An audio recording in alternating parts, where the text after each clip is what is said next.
A costa de um mar primordial banha-se sob um sol implacável.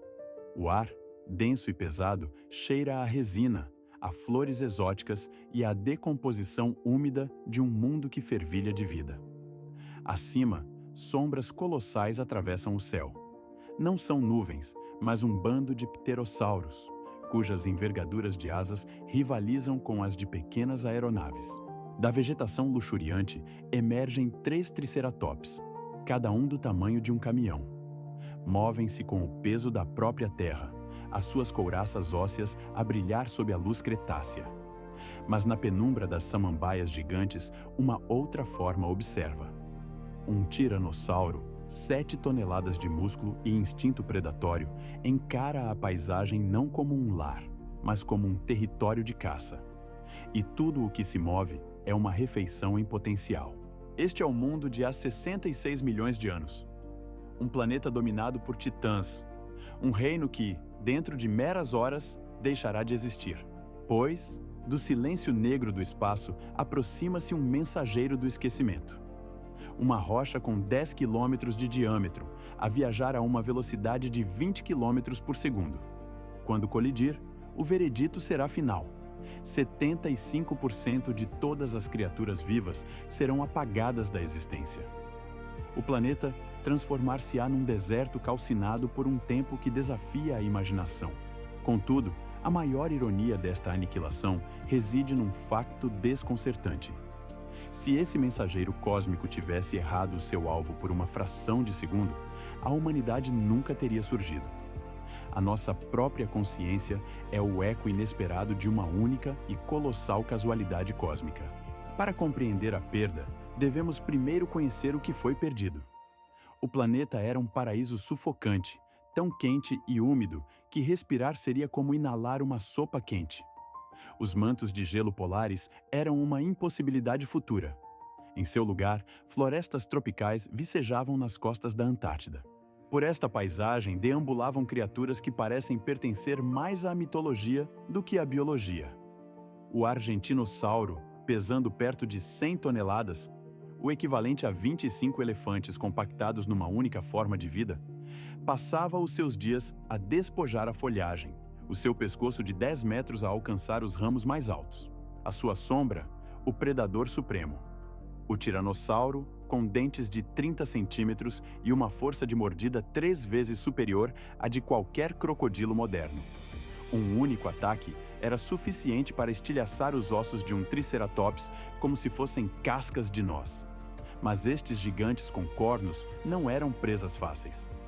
Movendo-se em manadas, usavam as suas couraças e chifres não como adorno, mas como armas formidáveis, capazes de perfurar o flanco de qualquer agressor. Havia ainda as fortalezas ambulantes.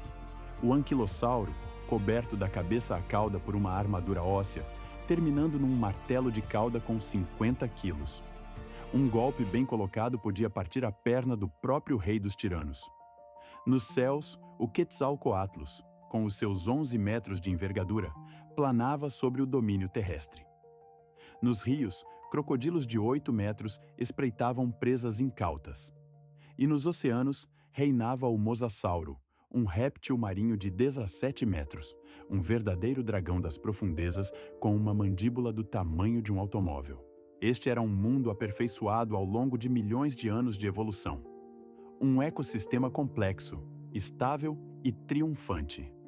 Um mundo que não sabia que o seu tempo estava contado, que o céu que lhe dava vida estava prestes a trazer-lhe o fim. E das suas cinzas, um novo mundo, inimaginavelmente diferente, aguardava a sua vez para nascer. Num mundo anterior ao nosso, criaturas do tamanho de um peru, cobertas de penas, moviam-se pelas paisagens pré-históricas. Mas que a sua aparência não nos engane. Eram predadores de uma eficiência letal. Caçavam em bandos, uma sinfonia de instintos afinados ao longo de milênios, utilizando a sua famosa garra em forma de foice na pata traseira. Um único golpe preciso, e a presa, atingida, esvaía-se em sangue em questão de minutos. Toda esta diversidade de vida, todo este ecossistema perfeitamente equilibrado, centenas de espécies, milhões de indivíduos, dominou o planeta durante 160 milhões de anos.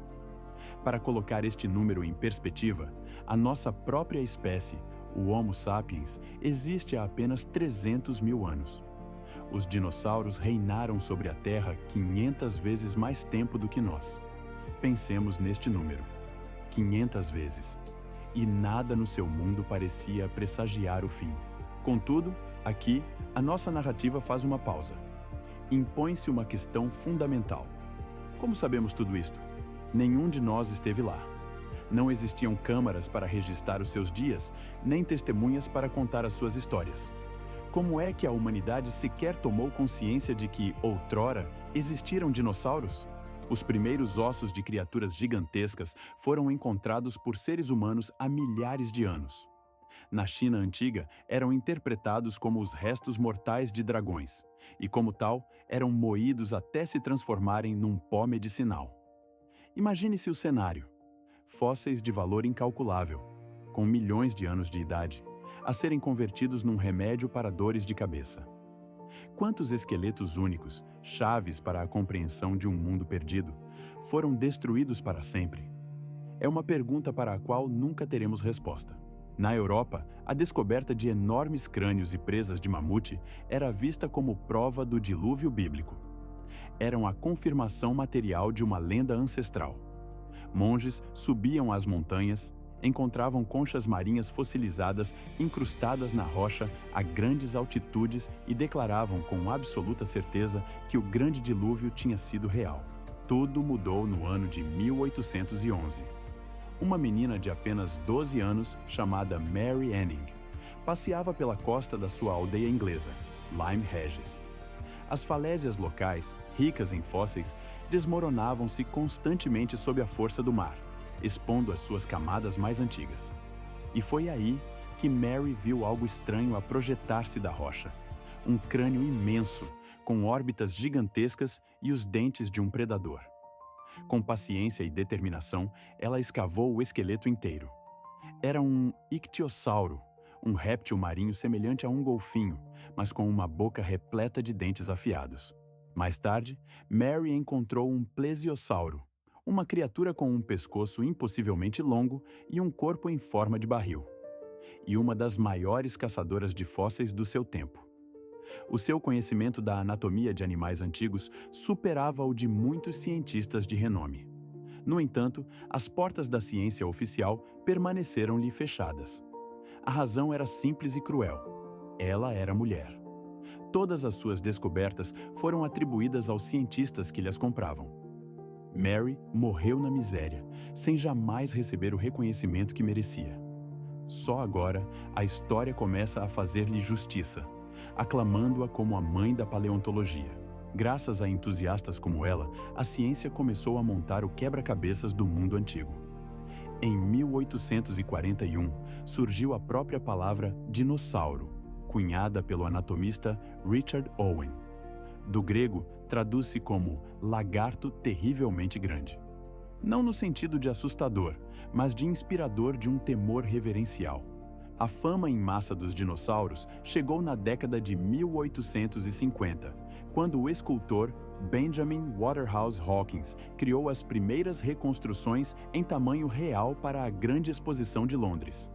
Para celebrar a sua obra, ele organizou um jantar formal dentro do molde de um iguanodonte.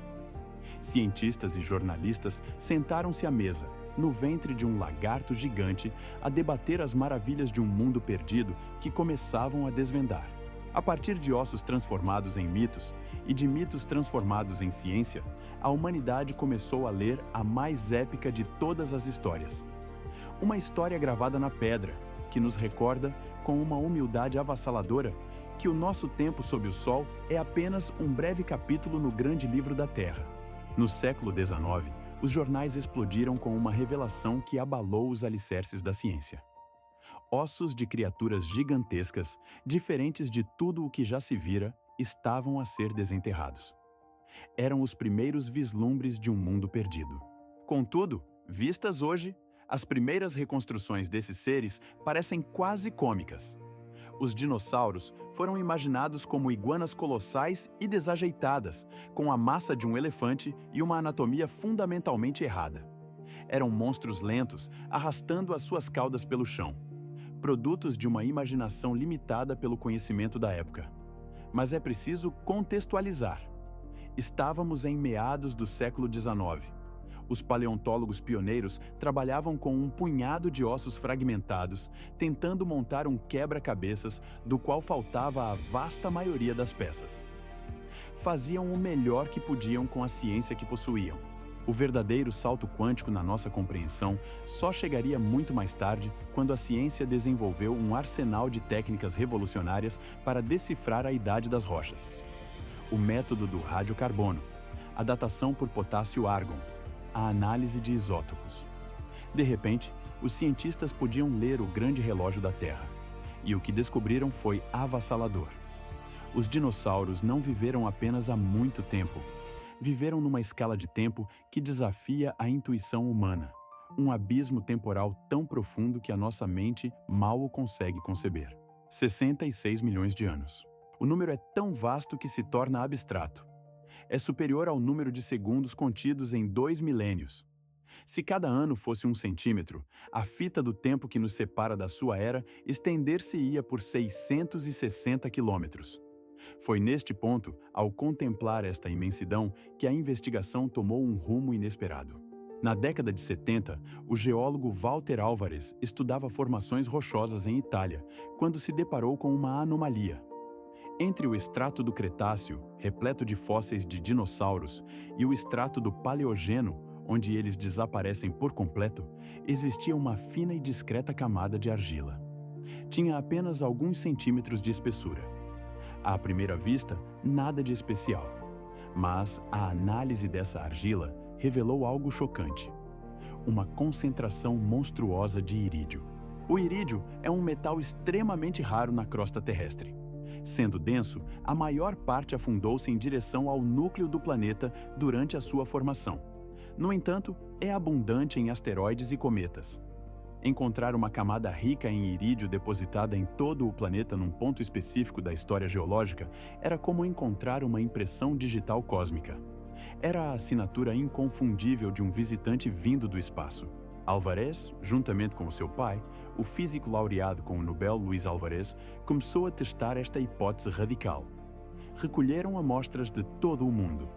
Da Dinamarca à Nova Zelândia, da Antártida à América do Norte, a história repetia-se. Exatamente na fronteira entre o Cretáceo e o Paleogeno, a mesma camada de argila enriquecida com irídio aparecia, um marcador sombrio de um evento global. A prova do crime estava por toda a parte, mas faltava encontrar o culpado. Onde estava a cratera do impacto? Durante 10 anos, a busca foi infrutífera. A resposta não viria de paleontólogos a vasculhar o solo, mas de geofísicos em busca de petróleo, que a descobriram por mero acaso. Ao mapear anomalias gravitacionais no Golfo do México, os seus instrumentos revelaram algo que não deveria estar ali. Lentamente nos dados, um anel fantasmagórico começou a tomar forma. Uma estrutura circular perfeita, com 180 quilômetros de diâmetro, metade em terra, metade submersa. Era a cratera de Chicxulub, na península de Yucatán. A sua idade foi calculada: 66 milhões de anos. A coincidência era absoluta. A arma do crime fora encontrada. Perfurações posteriores no coração da cratera trouxeram a confirmação final. Os cientistas encontraram rocha derretida, quartzo de choque, um mineral cuja estrutura cristalina só pode ser alterada pela pressão inimaginável de um impacto cataclísmico, vestígios de tsunamis titânicos e uma camada de fuligem global, testemunha silenciosa de incêndios que varreram continentes. Todas as peças do quebra-cabeças encaixaram. Com as provas reunidas, podemos agora recuar no tempo e testemunhar o último dia da era dos dinossauros. Amanhã não era diferente de milhões de outras que a precederam. Manadas de tricerátops pastavam nos vales, arrancando arbustos baixos com os seus bicos poderosos. Nas águas rasas, hadrossauros chapinhavam, filtrando o lodo em busca de plantas aquáticas. À sombra de uma sequoia, um tiranossauro dormitava, digerindo a sua presa do dia anterior. No céu, pterossauros planavam sem esforço nas correntes térmicas. Um mundo inteiro, vibrante e complexo, vivia as suas últimas horas de normalidade, alheio ao facto de que o seu tempo, medido em milhões de anos, estava prestes a esgotar-se num único e devastador instante. Um lembrete silencioso de que, na grande tapeçaria cósmica, mesmo os reinados mais longos podem terminar com um clarão vindo do céu. Nas profundezas de um oceano ancestral, onde a luz do sol se rendia à escuridão, os mosassauros patrulhavam os seus domínios. Eram os predadores supremos de um mundo governado por gigantes. A vida, em toda a sua exuberante complexidade, florescia sob um céu familiar. Mas a 100 milhões de quilômetros de distância, no vazio silencioso do cosmos, um peregrino de rocha e gelo viajava.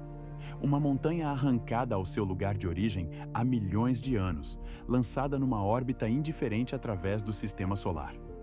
A sua velocidade era inconcebível, 72 mil quilômetros por hora, uma velocidade 1000 vezes superior à de uma bala de espingarda.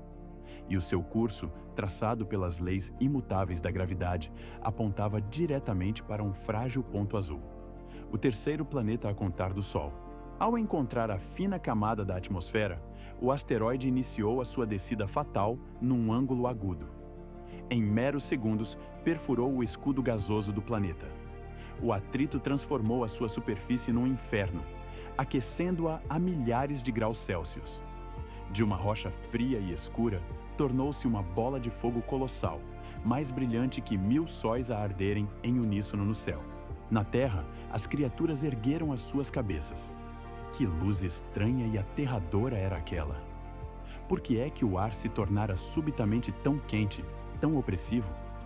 O instinto primordial, aperfeiçoado ao longo de eras, gritava por fuga. Mas não havia para onde fugir. Então, o inferno desceu à Terra. O impacto libertou uma energia equivalente a 10 mil milhões de bombas atômicas como a que foi lançada sobre Hiroshima. A rocha cósmica não apenas atingiu a superfície, perfurou a crosta terrestre, mergulhando até ao manto do planeta. Numa fração de segundo, uma cratera com 30 quilômetros de profundidade foi escavada na Terra, um abismo tão profundo como 10 montes Everestes empilhados. As suas bordas colapsaram quase instantaneamente, mas a cicatriz permaneceria para sempre. Uma onda de choque expandiu-se em todas as direções à velocidade do som. Num raio de 1000 quilômetros do ponto de impacto, toda a vida desapareceu instantaneamente. Não foi queimada, foi vaporizada. De tiranossauros a triceratops, não restou sequer cinza. Apenas um vestígio, uma fina camada de carbono na rocha, para marcar a sua passagem pela existência. Milhares de quilômetros cúbicos de rocha derretida foram projetados para o céu. Parte deste material incandescente viajou com tal violência que escapou à atmosfera, alcançando o vácuo do espaço, apenas para ser puxado de volta pela gravidade do planeta ferido. Começou então a chover fogo. Pequenos fragmentos de vidro superaquecido caíram sobre todos os continentes, incendiando tudo o que tocavam. As florestas, da América do Norte à Ásia, da África à Austrália, entraram em combustão. O planeta tornou-se uma pira funerária global, envolto num fumo denso que começava a sufocar o céu. Mas isto era apenas o prelúdio da catástrofe. De um avião a jato, varrendo tudo no seu de um avião a jato, varrendo tudo no seu caminho.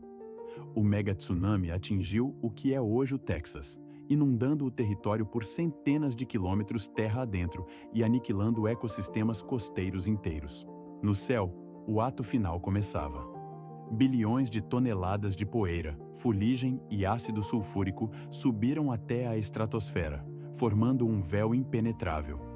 A luz do Sol, a fonte de toda Aria meses. As temperaturas globais caíram entre 20 a 30 graus Celsius. Geadas mortais formaram-se nos trópicos. Sem luz para a fotossíntese, as plantas começaram a morrer em massa. A base da cadeia alimentar desmoronou-se. Primeiro, foram os dinossauros herbívoros, que morrer, nas profundezas da Terra, o planeta gritava de dor. A força do impacto fraturou placas tectônicas. No lado oposto do globo, no território da Índia moderna, vulcões adormecidos despertaram. Erupções maciças expeliram lava e mais gases para a atmosfera já envenenada. A destruição, por mais absoluta que pareça, é também um ato de criação. Aquele dia marcou o fim de um reinado de 150 milhões de anos. Mas na escuridão e no frio, pequenas criaturas sobreviveram, abrindo caminho para uma nova era. Um mundo terminava para que outro, eventualmente o nosso, pudesse nascer. Nas entranhas do que hoje conhecemos como Índia, a própria Terra sangrava. Durante milênios, fendas colossais rasgaram a crosta, expelindo um mar de fogo líquido. A lava cobriu uma área superior a 1 milhão de quilômetros quadrados, uma cicatriz de rocha negra que os geólogos hoje chamam de armadilhas do Decão. Estas erupções não foram um evento único, mas um pulso lento e venenoso que durou milhares de anos, sufocando a atmosfera com gases tóxicos, alterando o clima de forma irrevogável. O planeta estava a morrer. 75% de todas as espécies que caminhavam, nadavam ou voavam sobre a Terra desapareceram. Foi um extermínio em escala global. Todos os dinossauros com uma massa superior à de um cão de grande porte foram varridos da existência. Os senhores dos céus, os pterossauros, com as suas envergaduras majestosas, caíram para nunca mais se erguerem. Nos oceanos, os leviatãs, os grandes répteis marinhos como os mosassauros, extinguiram-se. E as amonites, criaturas com conchas em espiral que haviam prosperado por 350 milhões de anos, foram aniquiladas em apenas alguns anos. A era dos dinossauros terminava em fogo e cinza. A era dos mamíferos estava prestes a começar. Mas um mistério permanece. No meio de um apocalipse planetário, como é que alguma coisa sobreviveu? A resposta não reside na força, mas na subtileza. Os sobreviventes partilhavam um conjunto de características, chaves que lhes permitiram destrancar a porta para um novo mundo. A primeira chave era o tamanho. A discrição era uma virtude. Animais com menos de 25 quilogramas tinham uma probabilidade de sobrevivência muito maior. A sua lógica era brutalmente simples. Precisavam de menos alimento num mundo onde a comida se tornara escassa. Podiam esconder-se em tocas, escapar ao frio de um inverno nuclear e evitar predadores desesperados. Crocodilos, tartarugas e os nossos próprios antepassados, os pequenos e tímidos mamíferos, eram todos mestres da compactação. A segunda chave era a versatilidade. Um paladar pouco exigente eram súperpus desenterradas, os restos de outras criaturas. Não importava o quê, desde que fornecesse energia para viver mais um dia. Os mamíferos, em particular, eram mestres do oportunismo, verdadeiros omnívoros num banquete de ruínas. O terceiro elemento era o fogo interior, o sangue quente. Os dinossauros, muito provavelmente, eram parcialmente endotérmicos, mas não com a mesma eficiência dos mamíferos. Quando o impacto do asteroide mergulhou o mundo na escuridão e as temperaturas globais caíram drasticamente, os grandes répteis tornaram-se lentos, letárgicos. Mas os mamíferos, com os seus motores metabólicos internos, continuaram a mover-se, a procurar comida, a sobreviver ativamente na penumbra gelada. Finalmente, a quarta chave era a capacidade de desaparecer. As tocas salvaram inúmeras espécies. Debaixo da superfície, o mundo era mais quente, mais seguro. Ali, era possível esperar que o pior passasse, que a chuva ácida parasse e que o céu, coberto de fuligem, começasse a clarear. Mas não foram apenas os mamíferos. Outro grupo notável sobreviveu: as aves, ou, mais precisamente, alguns dos seus antepassados. E aqui reside uma das revelações mais profundas da ciência moderna. As aves contemporâneas não são apenas descendentes de dinossauros. Elas são dinossauros. Sim, ouviu corretamente. Quando observa um pombo numa praça, está a olhar para um dinossauro. Pequeno, emplumado, mas um dinossauro no sentido mais literal da palavra. Os cientistas confirmaram esta linhagem ao estudar o registro fóssil. A estrutura óssea das aves e dos dinossauros predadores, como o Velociraptor, é espantosamente semelhante. Partilham ossos ocos para aliviar o peso, uma adaptação crucial para o voo. A arquitetura da sua pelvis é a mesma. Há muito que fósseis descobertos na China revelaram o impensável. Dinossauros não avianos com impressões de penas perfeitamente preservadas. Os velociraptores eram emplumados. Os tiranossauros, pelo menos na sua juventude, podem também ter ostentado uma plumagem primitiva. As aves são, portanto, o único ramo da árvore genealógica dos dinossauros que sobreviveu à extinção. Todos os seus outros parentes desapareceram para sempre. E o que aconteceu depois? Quando a poeira finalmente assentou. O planeta assemelhava-se a um deserto queimado. Uma espessa camada de cinza cobria a Terra. Árvores mortas erguiam-se como pilares carbonizados contra um céu pálido. Os rios corriam turvos, sufocados por sedimentos. O ar cheirava a enxofre e a matéria orgânica em decomposição. Mas a vida encontrou um caminho. Os primeiros a regressar, os pioneiros deste mundo renascido, foram os fetos. Estas plantas antigas são campeãs de sobrevivência. Os seus esporos podem permanecer dormentes no solo durante décadas, aguardando as condições certas. Quando o sol finalmente perfurou as nuvens de poeira, os fetos irromperam por toda a parte. Em questão de meses, um tapete verde cobriu a terra morta. Os geólogos chamam a este fenômeno o pico dos fetos, uma camada distinta que encontram nas rochas após quase todas as catástrofes globais. A extinção não foi apenas um final, mas uma redefinição violenta da própria vida. O evento que aniquilou os gigantes foi o mesmo que abriu o caminho para os pequenos, para os adaptáveis, para nós. Na grande e silenciosa tapeçaria do tempo, a destruição é, por vezes, a mais implacável e criativa das forças.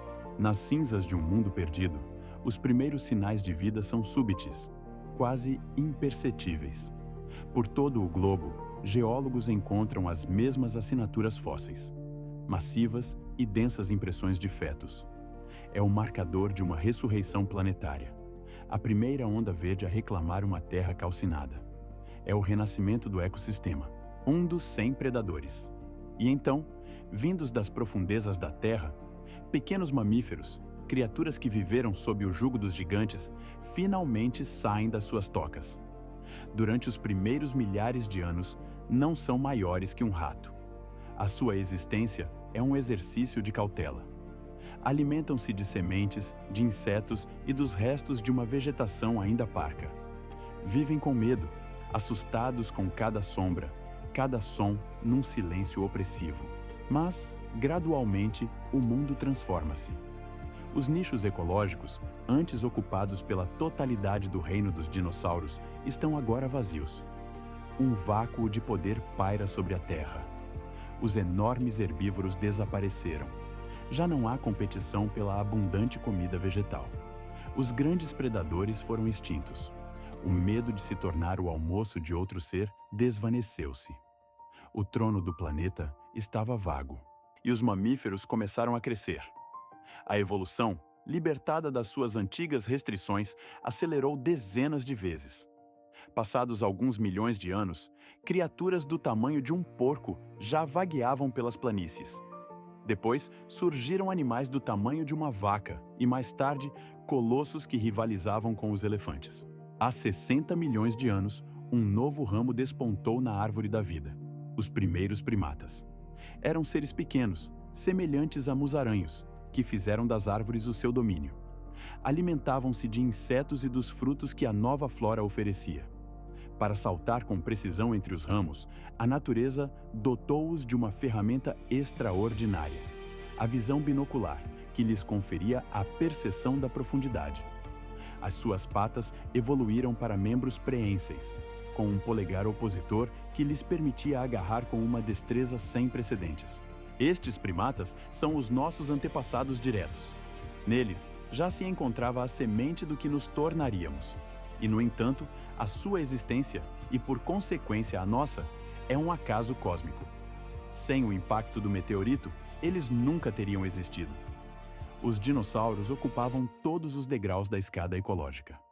Os pequenos mamíferos teriam permanecido roedores noturnos, sem qualquer hipótese de domínio. Os primatas jamais teriam descido das árvores. O Homo sapiens nunca teria surgido na natureza.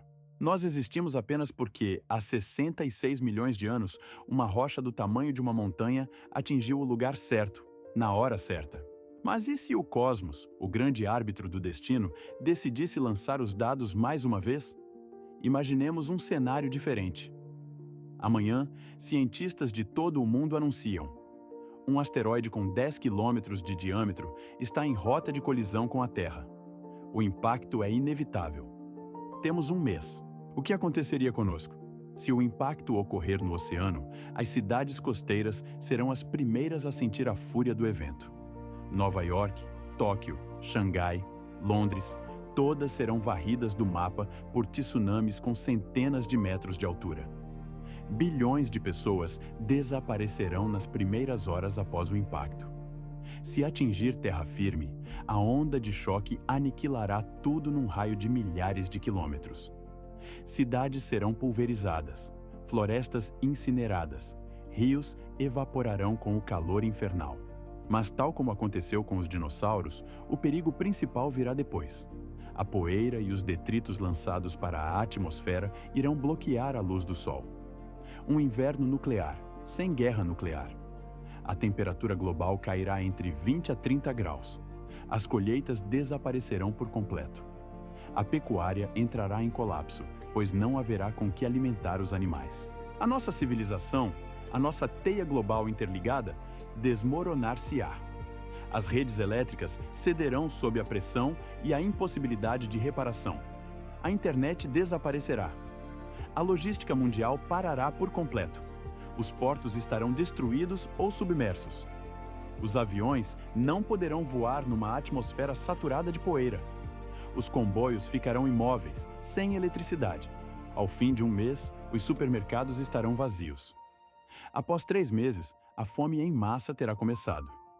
Em 6 meses, apenas sobreviverão aqueles com estufas, geradores, reservas de sementes e combustível. A civilização, com as suas redes elétricas e conexões globais, pode perecer. As nossas cidades podem tornar-se monumentos a uma era passada. Mas a humanidade, como espécie, não desaparecerá. A resiliência está gravada no nosso ADN. Talvez para que um novo mundo possa nascer, o antigo precise primeiro de arder. Na tapeçaria da existência, a humanidade tece a sua história com os fios de uma confiança quase cega na sua própria engenhosidade. Somos talvez demasiado inteligentes para o nosso próprio bem, excessivamente adaptáveis. Perante a ameaça de uma extinção vinda do cosmos, não seríamos como os grandes répteis de outrora, vítimas passivas de um destino implacável. Possuímos um arsenal de sobrevivência que eles jamais poderiam conceber. Santuários subterrâneos escavados nas entranhas da Terra, projetados para resistir ao apocalipse. Em Svalbard, na Noruega, o cofre do fim do mundo guarda o legado genético do nosso planeta, uma arca de Noé botânica para um futuro incerto.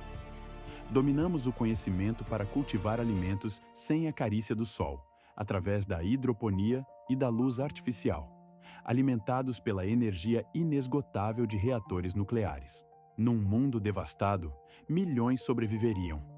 Talvez até centenas de milhões, espalhados por refúgios isolados em todo o globo. Contudo, a civilização na sua forma atual, essa complexa e frágil rede de interdependência, estaria terminada. A internet, a corrente sanguínea da nossa era da informação. Os telemóveis, as nossas extensões digitais. O comércio global, que encurtou o mundo. As megalópolis cintilantes. Tudo se desvaneceria em ecos de um passado perdido. O que restaria seriam pequenas comunidades, enclaves de humanidade regredidos a uma existência agrária, lutando para reescrever o seu futuro sobre as cinzas do passado. A recuperação não seria uma questão de anos, mas de séculos. Possivelmente milênios, para sequer sonhar em alcançar o pináculo de onde caímos. Mas esta é apenas uma face da moeda do tempo. Giremo-la e contemplemos um cenário alternativo, uma questão que assombra a nossa compreensão da vida. E se, há 66 milhões de anos, o asteroide tivesse errado o seu alvo? E se essa rocha de 10 quilômetros de diâmetro tivesse passado inofensivamente pela Terra, uma sombra fugaz nos céus pré-históricos? Os dinossauros teriam continuado a sua evolução. Nada no registro fóssil indicava que estivessem em declínio. Pelo contrário, estavam no auge da sua diversidade e domínio. Poderiam eles ter dado o salto para a sapiência? A resposta mais provável é não. A sua arquitetura cerebral não parecia predisposta a um intelecto de nível superior. Um Tiranossauro Rex, um colosso de 7 toneladas, possuía um cérebro com menos de 1 quilograma. Em comparação, o cérebro humano pesa cerca de 1,5 kg, num corpo de apenas 70 kg. A relação entre a massa cerebral e a massa corporal é simplesmente incomparável. No entanto, a ausência de um mamífero dominante poderia ter aberto a porta a outros candidatos. Poderiam ter surgido aves inteligentes. Alguns corvos e papagaios modernos demonstram capacidades de resolução de problemas superiores às de uma criança humana de 3 anos. Usam ferramentas, decifram quebra-cabeças complexos e transmitem conhecimento à sua prole através da aprendizagem. Com mais alguns milhões de anos de evolução, livres da competição esmagadora dos mamíferos, quem pode dizer o que teria emergido? Talvez, hoje, o planeta fosse percorrido por descendentes inteligentes dos velociraptores. Pequenos, emplumados, com membros dianteiros ágeis, perfeitamente adaptados para a manipulação de objetos. Talvez construíssem cidades-ninho intrincadas, utilizassem ferramentas de pedra e comunicassem através de uma linguagem complexa de assobios e estalidos. Ou, quem sabe, o planeta poderia ter sido herdado por descendentes sapientes dos dinossauros herbívoros. Gigantes sociais, vivendo em manadas de centenas de indivíduos, cuja civilização se basearia não no brilho individual, mas numa inteligência coletiva, uma consciência de colmeia em escala planetária, semelhante à das formigas ou abelhas. Ou, talvez, nada de extraordinário teria acontecido. Os dinossauros poderiam ter continuado a viver como viveram durante milhões de anos, num ecossistema estável, um equilíbrio perfeito que perduraria por mais dezenas de milhões de anos. Sem progresso, sem civilização, apenas o ciclo interminável da vida e da morte. Nunca saberemos. É um dos grandes enigmas da história da vida, uma porta que a ciência não pode abrir. Mas o mais espantoso em toda esta saga não é o que poderia ter sido, mas o que realmente aconteceu. Após o impacto, o planeta transformou-se numa versão do inferno. Incêndios globais varreram continentes. Tsunamis colossais remodelaram as costas. Chuvas de ácido envenenaram os oceanos. E uma noite perpétua, causada pela poeira na atmosfera, durou meses a fio. 75% de todas as espécies desapareceram para sempre. Os ecossistemas ruíram como um castelo de cartas. Parecia que a vida na Terra tinha chegado ao seu fim definitivo. No entanto, passaram-se apenas algumas dezenas de milhares de anos, um piscar de olhos na escala geológica, e os fetos, pioneiros resilientes, começaram a cobrir novamente a paisagem cinzenta com o seu verde teimoso. A vida, ferida mas não vencida, encontrou um caminho. Uma lição de humildade gravada nas rochas do tempo. O universo não conspira a nosso favor, nem contra nós. Ele simplesmente é. E no seu vasto e indiferente palco, a mais pequena semente de vida possui uma força de vontade que pode, contra todas as probabilidades, herdar o mundo. Das cinzas de um mundo devastado, um som tímido quebra o silêncio. O zumbido dos insetos. Das tocas e fendas, pequenos mamíferos emergem, não como conquistadores, mas como sobreviventes cautelosos na superfície de um planeta transformado. Contra todas as probabilidades, a vida regressou. Passado 1 milhão de anos, as florestas ecoavam com um vigor que rivalizava com o mundo pré-catástrofe. 10 milhões de anos depois, novos gigantes, do tamanho de autocarros, percorriam as planícies, reivindicando um domínio que outrora pertenceu a outros. E então, após 60 milhões de anos, surgimos nós, a espécie com a estranha capacidade de olhar para trás e fazer perguntas sobre o passado. A vida, como fenômeno, recusa-se a ser aniquilada. Adapta-se a tudo, ao frio glacial e ao calor abrasador. À acidez, à radiação, a escuridão perpétua e a luz ofuscante. Encontrará sempre uma forma de sobreviver nas condições mais extremas que se possam imaginar. A natureza não tolera o vazio. Os dinossauros desapareceram, mas os seus descendentes, as aves, dominam os céus à nossa volta. Os gigantescos répteis marinhos partiram, mas as baleias e os golfinhos tomaram o seu lugar no vasto teatro oceânico.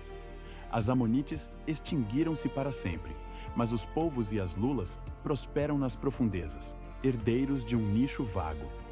Onde algo desaparece, algo novo, por vezes ainda mais adaptado, emerge para o substituir. Somos parte deste ciclo infinito, descendentes diretos das criaturas que sobreviveram à mais terrível catástrofe dos últimos 500 milhões de anos. A sua tenacidade corre no nosso sangue, codificada em cada gene. A sua vontade de viver está inscrita em cada uma das nossas células.